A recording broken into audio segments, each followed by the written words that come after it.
What would actually happen to Israel if the U.S. created more distance? Well, what would happen is that the United States would lose the levers and influence it has, and it has used, to encourage Israel to make the concessions that it has made. It's inconceivable, for example, that Israel would have given up all the Sinai at Camp David I with President Carter to Egypt if it didn't know that the United States was solidly and affirmatively in its corner. And the same is true with respect to other concessions that Israel has made. These depend on a mutuality of interest. And what I'll mention, John, in my closing points, is the very specific, concrete benefits that relationship with Israel provides to the United States. They're very concrete, from intelligence sharing to missile technology sharing to standing shoulder to shoulder to oppose Iranian nuclear threats. So the interests are not just values, they are profound U.S. national security interests. But again, the direct answer to your question is it would send a signal to Israel of inconstancy. Israel would be less likely to make concessions. But it would say the same to our other allies. What would it say? But would it be harmful for Israel? It would be very harmful to Israel because Israel would be completely alone. Where else does it have a very close relationship? To whom else would it turn for support? I mean, in the 1967 war, at the maximum time of their danger, right, when the state was almost eliminated by all the Arab countries, their prime arms supplier was not the United States of America, it was France. And in the midst of the war, that arms shipments were totally cut off, 100% cut off. So Israel has nowhere else to turn as a major ally other than the United States. It would feel increasingly isolated.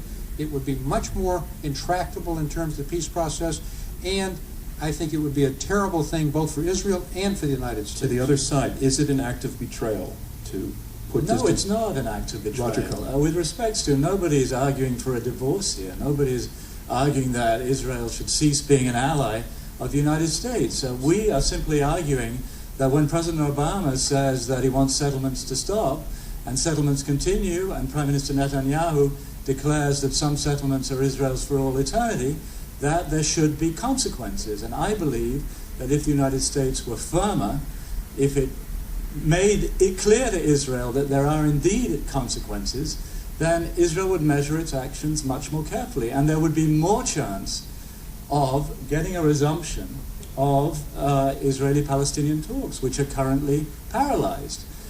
Israel, if it thinks it can act with complete impunity, is not going to be responsive to U.S. desires.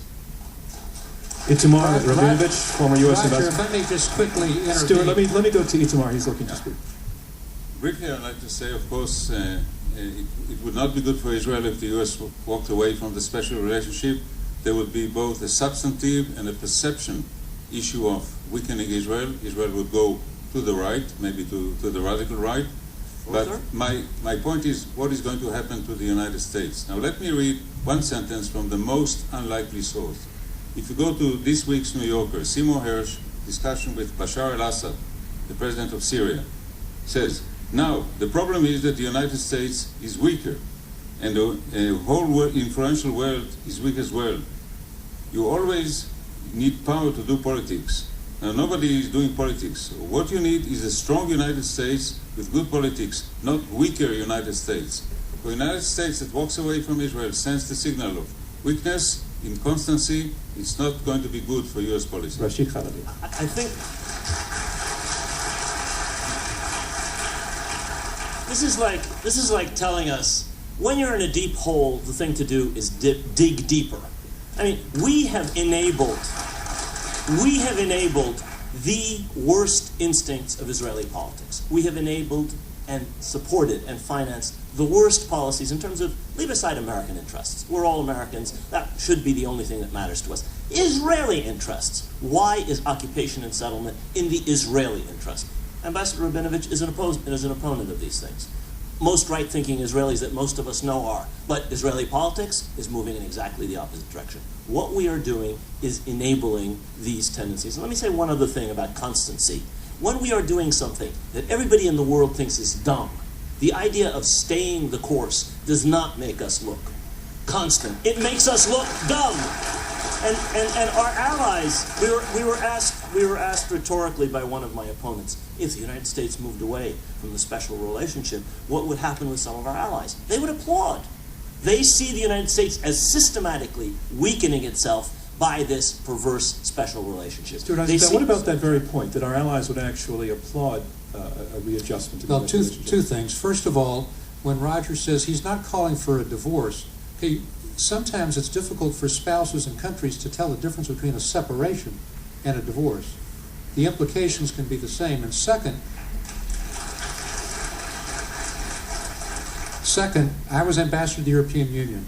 I've spent an enormous amount of time in Europe. I can tell you that it would send a chill down the spine of every ally we have in Europe and around the world if this relationship were abandoned, because they would say, well, are we next on the chopping block? It would be a terrible sign of inconstancy. What the world wants is a strong, constant United States that stands behind its principles, that stands behind its values, and stands behind its allies. If I may, Roger Cohen. with respect, I've also spent a lot of time in the European Union, not as an ambassador, and my perception of European publics and European governments is that many are bewildered by the extent and degree of U.S. support for Israel and would applaud some modification of that relationship. The side arguing for the motion said that, made a rather cogent argument, quite logical, that the U.S. Relationship with Israel raises the question of whether the United States can be an honest broker in the Middle East. Take that on either side against the motion. We've both seen it from different perspectives, myself from the United States perspective and Itamar from the Israeli perspective. Every moderate Arab country knows that only the United States can talk to both sides. It is the only honest broker. And indeed, if it were to withdraw from that special relationship, it would lose the capacity to have the ear of the Israelis in the way it does now. It is an honest broker. That's why, even though there's a quartet with the UN and Russia and so forth and the EU, it's only the United States, the secretaries of state, the president, who are the active ingredients in the peace process. The Arab states know that, the Europeans know that, the Israelis know that, and so we are accepted as the honest broker. And again, I think that Itamar is right. You're retreading Bush. We've got a different president who's reached out to the Muslim world and who said in Cairo, yes, we want to have stronger relationships with the Muslim world. Yes, we want to have a two-state solution, but yes, we stand firmly behind the state of Israel as a Jewish state. That's being an honest broker, and that's what's accepted on all sides. Does the other side agree that President Obama is changing the game? I think the president's problem at the moment is that he's gone a long way in words with the Cairo speech, with the speech in Istanbul, with other gestures. But when it comes to actions, and people are looking at actions, I think the Palestinians tend to see more of the same. I think so far, the verdict on the Obama administration and on what Mr. Mitchell has been trying to achieve is no. And I think it is important that we look at the Middle East the way it is. Not the way we would like it to be or imagine it might be, but what the reality of this increasingly sophisticated Middle East is today. What is Hamas really? What is Hezbollah really? Let's look at these things in a hard-headed way and let's think about and find some new ideas. And I think right now the president's in a halfway house, and that's why we're seeing no movement.